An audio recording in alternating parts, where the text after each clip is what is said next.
thank you very much for the opportunity to speak at Raghu's. Now we learned yesterday 83rd birthday conference, but who counts? I will talk about the generalized Ray-Knight theorems, their applications and limitations. Well, the work I've done in this area is joined with Thomas Mountford and Jonathan Peterson. Tom is from EPFL, John is from Purdue University. John was here the previous 2 days. So I'll start with a completely classical Ray-Knight theorems. I'll just formulate them in a slightly different way. So we have a standard Brownian motion, and Lxt local time at x by time t, and t indexed with x and h. H stands for the height, and ax is a space. It's the inverse local time, the first time when the local time at x is above h, right? And we have first and second Ray-Knight theorems, but I formulate them I put them in one picture, right? So let's look at Brownian motion at this time, right? At inverse time. So the local time, it's a y-axis, is a local time.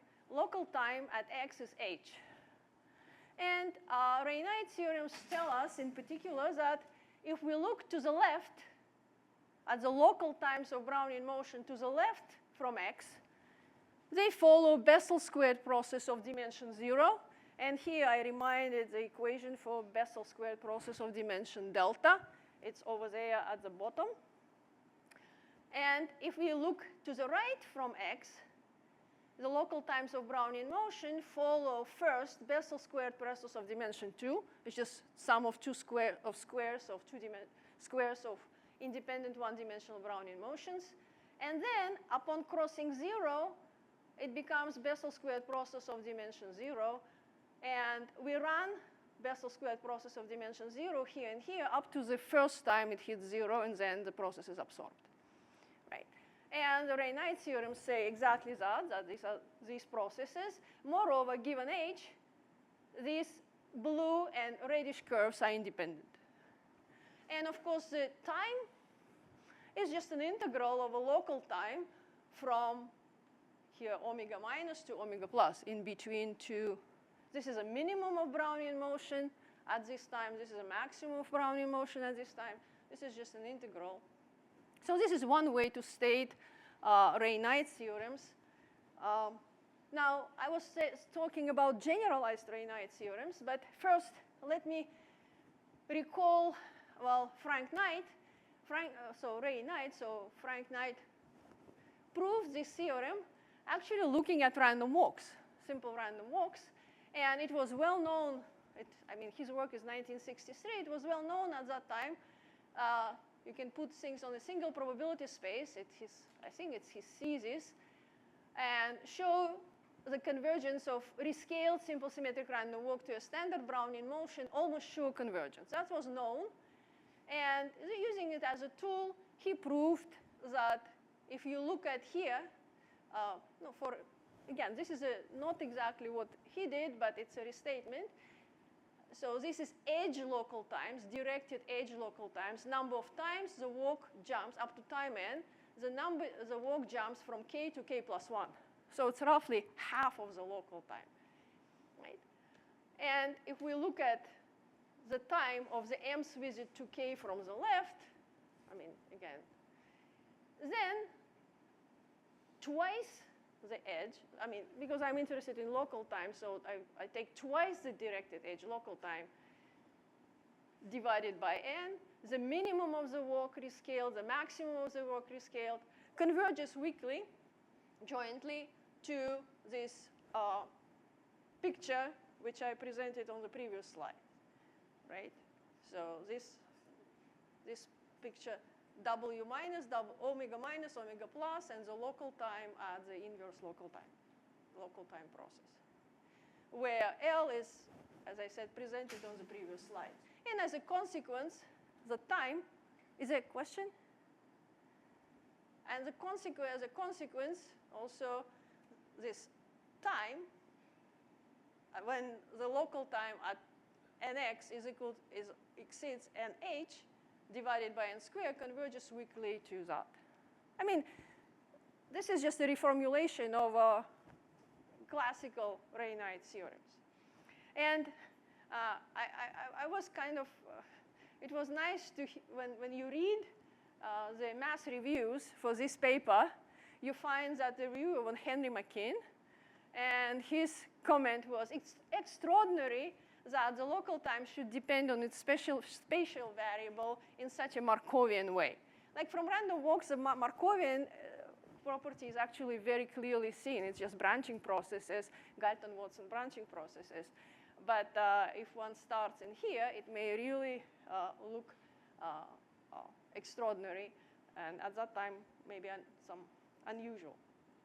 Okay, now what I'm generalized Ray-Knight theorems, there are different terms which are called generalized Ray-Knight theorems. For me, I will be looking at one-dimensional, nearest neighbor, non-Markovian, self-interacting random walks. Right? And generalized Ray-Knight theorem is a statement of the following kind. You just look at directed edge local times, just like on the previous slide, the number of times by time n, the particle or the walk jumps from x to x plus 1.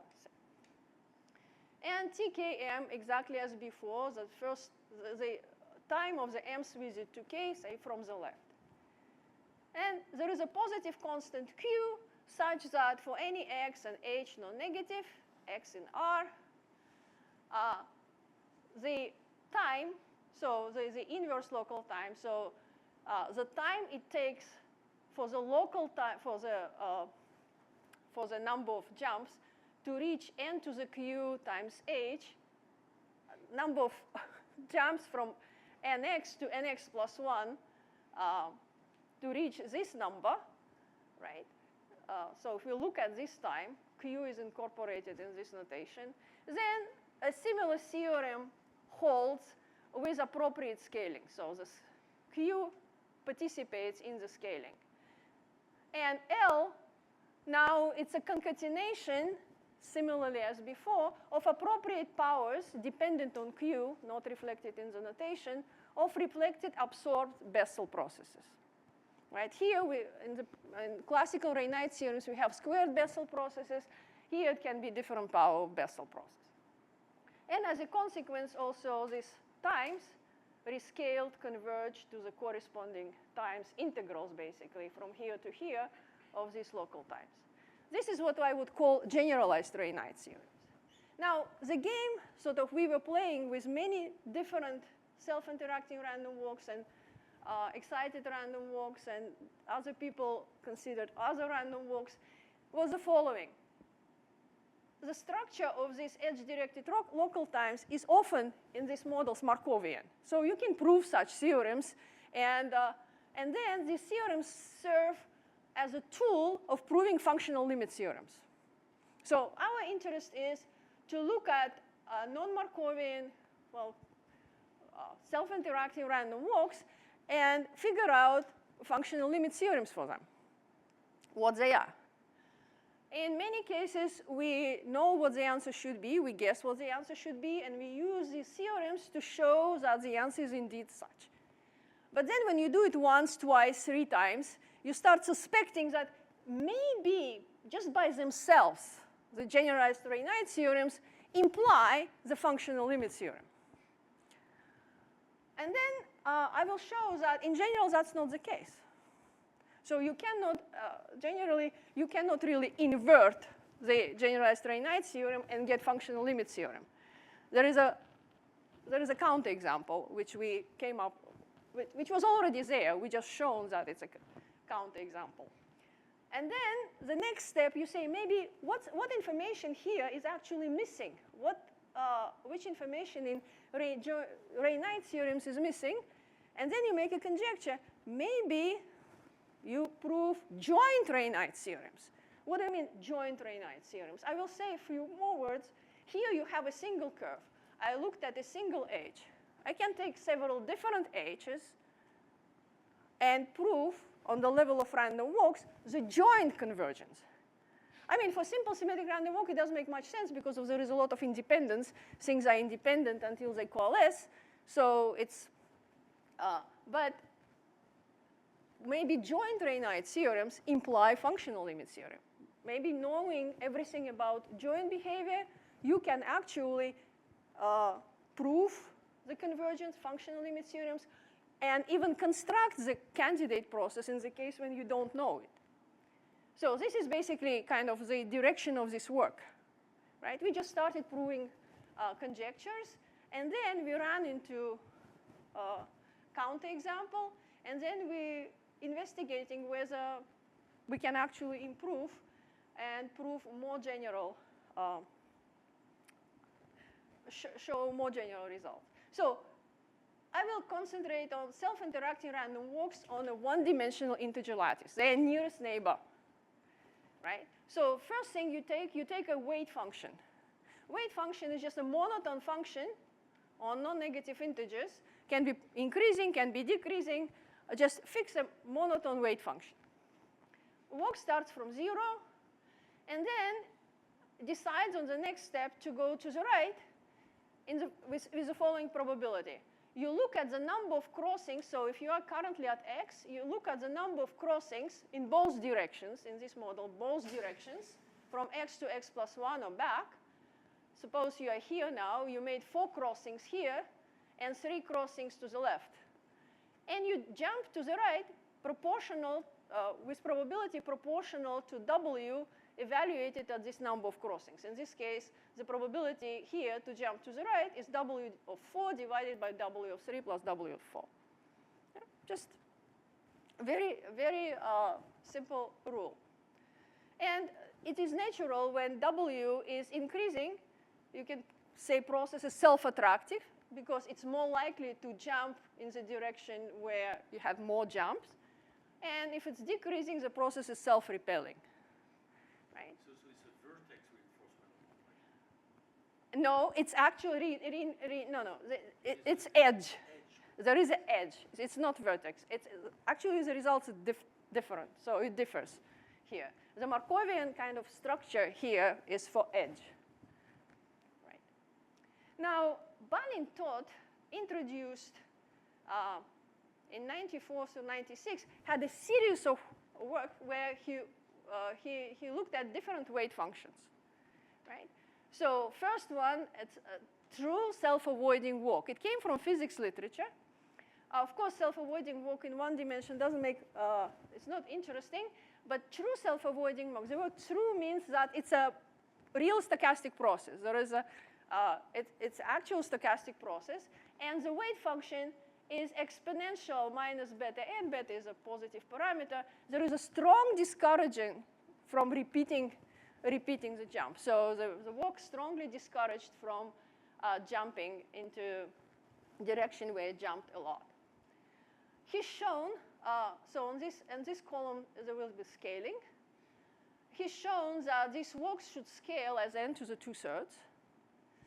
And later, a couple of years later, together with Wendel and Werner, they constructed a candidate for the functional limit.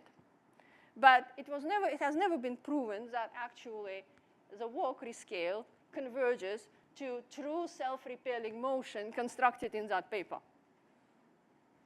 It said, yeah, it should be, and that's one of the purposes of the paper. It's a famous paper with it's a Brownian web, actually, because it's construction of Brownian web, and from Brownian web, construction of this process. But it has never been proven that actually the rescaled walk converges to true self-repelling motion. Then he looked at stretched exponential case, which is kind of intermediate between exponential and polynomial decay of W. And in a separate paper, he's shown the scaling. There is no conjecture for whether there is a limit or no limit, what's going on. So there's no conjecture there.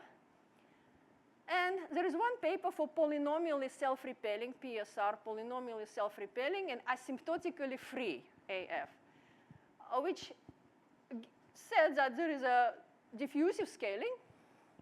usual diffusive scaling. So polynomial self-repelling W decreases as a polynomial. I will write more precisely the condition here. And asymptotically free when it's a constant plus a smaller order term.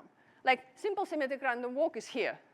Once a reinforced random walk is here, for example. And he proved generalized Ray-Knight theorems for all these walks. And here there was a conjecture that, actually in both cases, there was a conjecture that rescaled, there is a functional limit theorem, and the limiting process is a multiple of Brownian motion perturbed at extrema.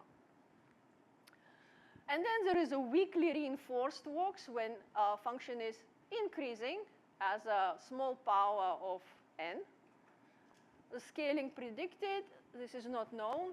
And this is not Balin's work. This is Coppersmith Diaconis, Pimentel. I just put it here because it fits together linearly reinforced random walk, linear edge reinforced random walk. There is a limiting distribution of xn without any scaling. This was shown a long time ago. Now, what we've done, we've actually set proving this conjecture. It kept standing from this time, and there was a good chance that it holds. And so here I'm summarizing the work which was done before. So Balin Tóth proved for all these processes generalized Ray-Knight theorems.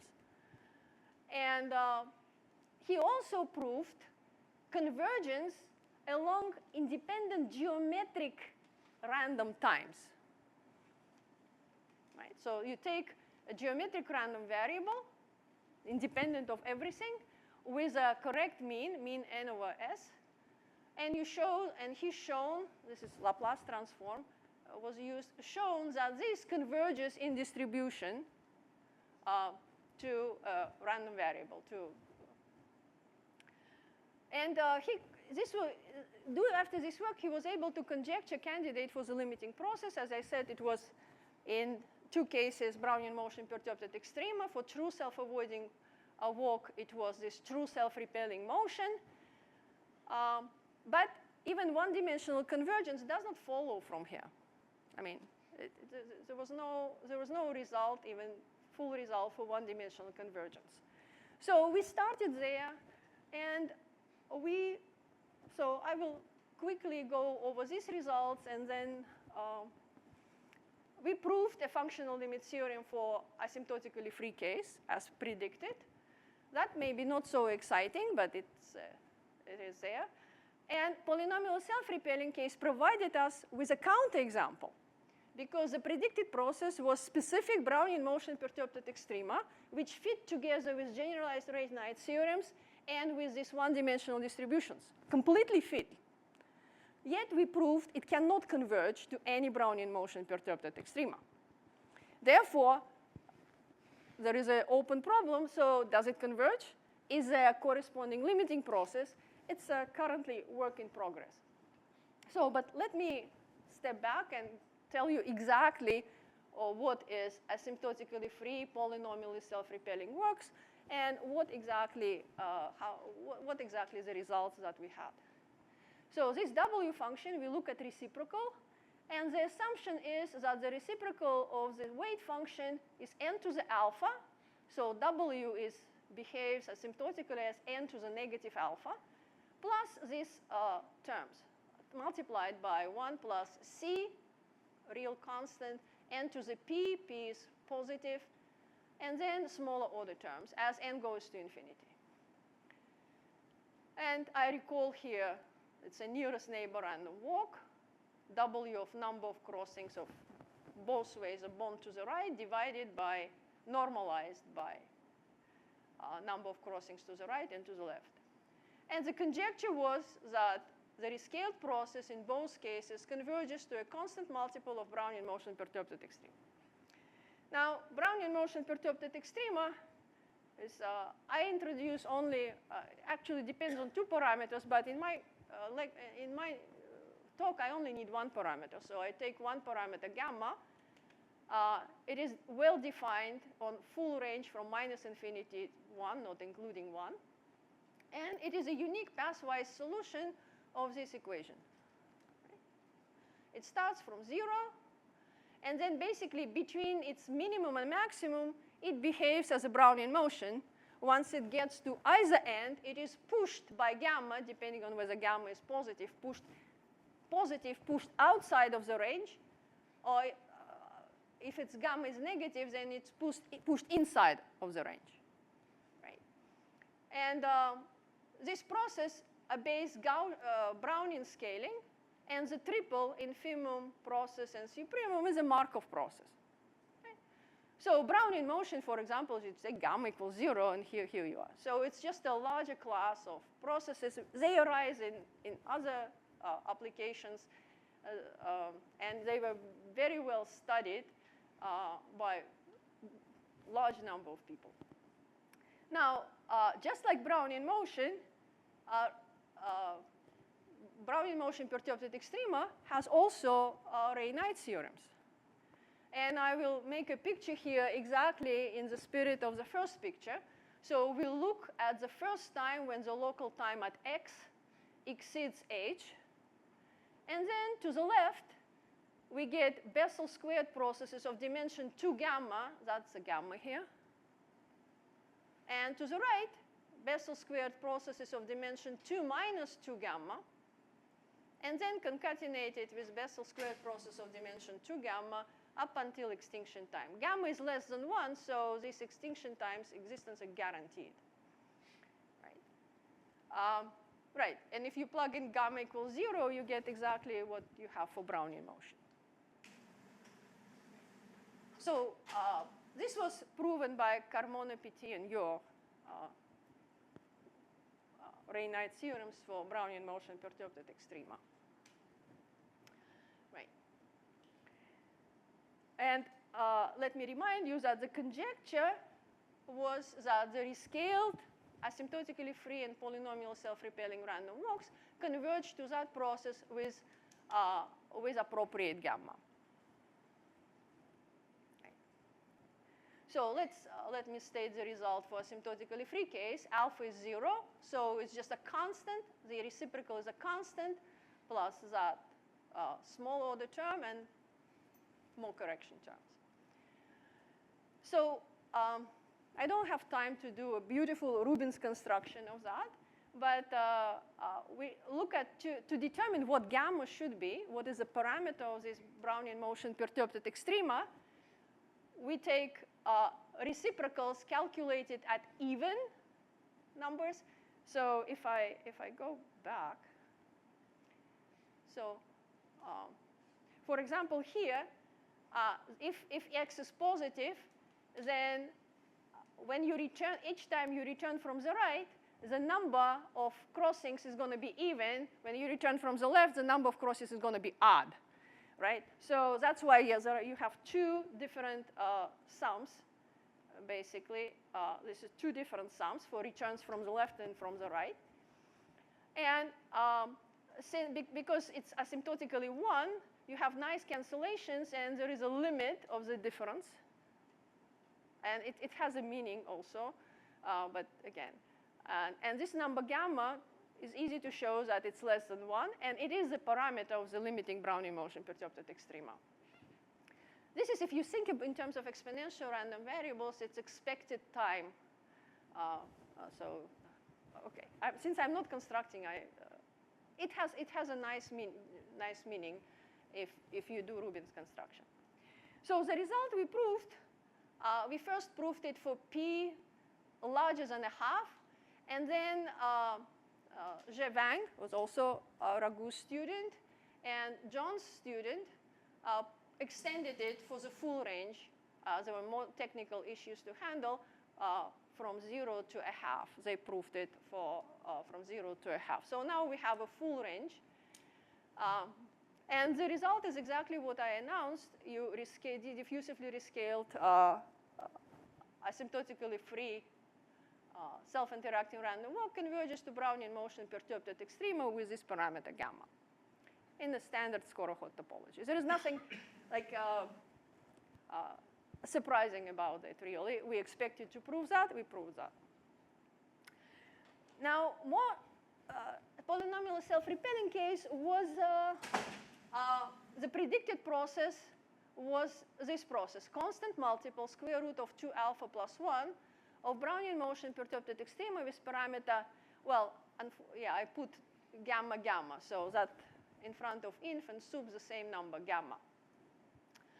And what we've shown, we took a specific weight function, n plus 1 to the minus alpha, and we were surprised to show that in spite of all the evidence, it does not converge, and therefore to the predicted process, and it doesn't converge to any Brownian motion perturbed at extrema, exactly because it has so many indicators that this is the only one. Now, how do you know that? Well, Ray-Knight theorems. So basically, the answer to that was Ray-Knight theorem. So generalized Ray-Knight theorems for this kind of random walks, and I stated for polynomial self-repelling walks, look after rescaling exactly like generalized Ray-Knight theorems for the predicted process. So they're supposed to be Bessel squared processes of dimension 1, properly multiplied by appropriate constants. And these Ray-Knight theorems were proven by Tóth. And that's why sort of the process, the prediction was, the conjecture was that Brownian motion perturbed at extrema with this parameter and this particular multiple is the limiting process. So this is a perfectly nice situation. What we discovered, though, that if you look not at a single curve, so if you look at the first time, local time at, say, 0, after rescaling is, well, h, close to h, and then you add additional local time. Like each of these single curves, the red curve and the blue curve, follows the generalized Ray-Knight theorem. The limiting processes are correct ones. But what, I'm showing the wrong picture. So walk is here, Brownian motion perturbed at extrema is here. So for walk, the additional thing is, for Brownian motion perturbed at extrema, the additional thing you add is independent. So this process and this process are basically independent until they coalesce. So you take local time h, local time 1, you add these two processes together, you get a curve for local time, starting with local time h plus 1. So like two independent Bessel squared processes for different dimensions, when you add them, dimensions get added. So you have dimension 1 and dimension 0, they add appropriately.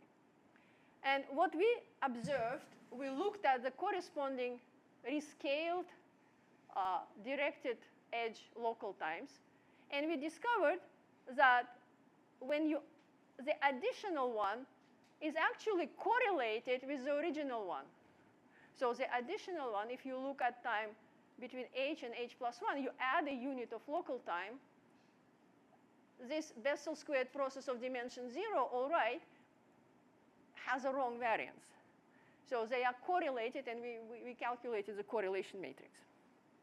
So these are independent, and these are correlated, right? So this is a strong indicator that it's not going to work.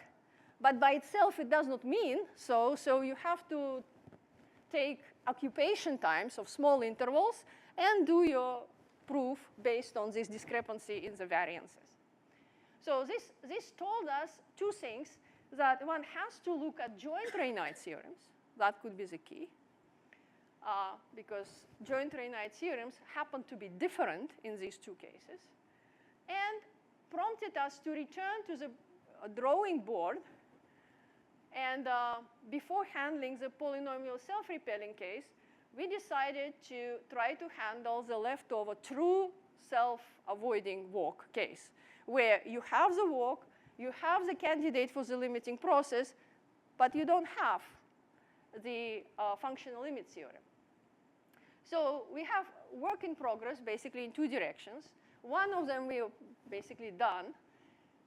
So for true self-avoiding walk, the conjectural limiting process is self-repelling motion constructed by Tóth and Werner. Sorry, I switched for some reason the alphabetical order. The process is not semi-martingale, and it would take some kind of long time to define it. But very, very informally, the process looks like that. It's not by any means an SDE, but kind of the drift term, right, is a beta is that parameter in the weight function, is a derivative of the local time with respect to the space variable, right, minus local time. Minus is natural, it's repelling.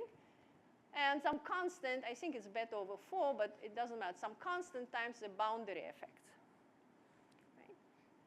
And we have a method sort of just proving joint generalized Ray-Knight theorems and hoping that we finish it very soon to show that it's indeed the case. But that is not completely satisfactory. Why it's not completely satisfactory? Because we already knew the predicted process. And we are able to show, OK, that it converges to the predicted process. In the case of polynomially self-repelling walks, we don't know the process. Now, the task is to use joint Ray-Knight to prove joint Ray-Knight theorems. And from joint Ray-Knight theorems, similarly, maybe to the construction of Brownian web, to construct the candidate of a limiting process and show the convergence. When you do a heuristic computation, the process we expect to get is this process. So alpha, if you remember the function, it's a W is 1 over n to the alpha. It is that alpha. And this is a derivative of the logarithm of the local time. I mean, again, it's an informal thing, plus boundary terms. So this is something which, for alpha equals 1, actually, and when you start with local time non-zero, there is work. People actually constructed such processes. It's a Lupu, and there are papers on that. But when alpha is not equal to 1, certain cancellations don't happen, so there is no known process in this area. So this is ongoing work, and sort of our point is, again, trying to invert joint Ray-Knight theorems, saying that joint Ray-Knight theorems provide full information about the limiting process. You can say, you should be able to construct the limiting process and prove the convergence. So that's sort of the hope. That's a kind of a conjecture in these classes, sort of classes of models. And for people who, OK, you can say it's just one-dimensional stuff. Who cares about one-dimensional stuff? But if you look at other graphs, you don't have Ray-Knight theorems like that. But the ideology, sort of the ideas which come in there, you can try such things on trees. Like we have reinforced random walks on trees, for example. So these ideas may be productive in other settings. So Z is kind of the most simple, most kind of classical setting, but other settings could be possible. Thank you for your attention.